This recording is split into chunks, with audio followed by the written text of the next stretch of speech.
Returning অফিসারকে সরিয়ে দিল নির্বাচন কমিশন। সে নির্বাচন কমিশন যা খুঁজে করতে পারে, রিটার্নিং অফিসার প্রিজাইডিং অফিসার যা যা করার করতে পারে, এসপি ডিএম সবকিছু করতে পারে, রিসাপ্লিং করতে পারে, এটা তাদের অধিকারের মধ্যে পড়ে। কিন্তু আমার বক্তব্য একটাই, যে সবকিছু হচ্ছে, কিন্তু নির্বাচন কি হচ্ছে, ডেট নির্বাচন দিন তাই তৈরি হয়ে গেল নির্বাচনের, কিন্তু ভোটার লিস্ট এখনো পাবলিশ হলো না। এটার মানে কি আছে? মানুষের এই নির্বাচন কমিশনের প্রতি আস্থা পুরো হারিয়ে গেছে। এই নির্বাচন কমিশনকে মানুষ কোনো ভরসাই করতে পারছে না।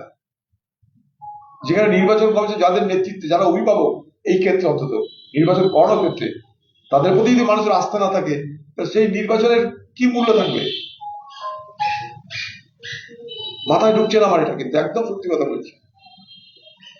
এই নির্বাচনটা হাস্যস্কর করছে। এই নির্বাচনটা পশ্চিমবঙ্গের মানুষের সঙ্গে ইয়ার কি মারছে, যেন ছেলে খেলা করছি পশ্চিমবঙ্গের মানুষের সঙ্গে এই নির্বাচন আর নির্বাচনের তালিকা নিয়ে।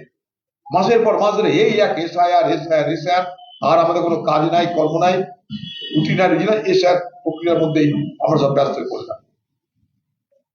এই বলছে দেখে নিবো, বলছে দেখে নিবো, চলছে তু মাই মাই। এই পরিস্থিতি এলো কেন, তার বিশ্লেষণ নাই। নির্বাচন কমিশন তাকে মদত করলো রাজ্য, সে চলে গেল কোর্ট, কোর্ট থেকে বিচারাধীন প্রক্রিয়া, তার থেকে ট্রাইব্যুনাল। আচ্ছা, ট্রাইব্যুনালে যে যাবো আমি, সে ট্রাইব্যুনাল যেখানে যাবো সেখানকারই ঘর নাই। আমি যে বিচার চাইতে যাবো যার কাছে, সেই ট্রাইব্যুনাল যিনি পরিচালনা করবেন তারই ঠিক মতো ঘর নাই, বাড়ি নাই। কে কার বিচার করবে? অতএব মানে এই ভোট আমার মনে হয় পোস্টপন করে দেওয়া উচিত এখন, যতক্ষণ পর্যন্ত না প্রত্যেকটা বৈধ ভোটারের নাম নথিবদ্ধ হবে, ততক্ষণ ভোট না হওয়াটাই বাঞ্ছনীয় বলে আমি মনে করি।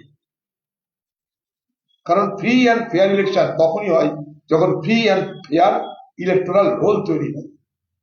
অবাধ নির্বাচন তখনই সম্ভব আইনত যখন অবাধ নির্বাচনে ভোটার তালিকা তৈরি হয়। ভোটার তালিকা আংশিক, ভোটার তালিকা পরিপূর্ণ নয়, সেখানে নির্বাচন কি করে হবে? কেন হওয়া উচিত নয় বলে মনে করি।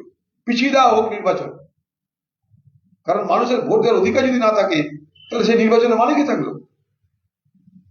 বিচার প্রক্রিয়া বন্ধ হয়ে গেছে।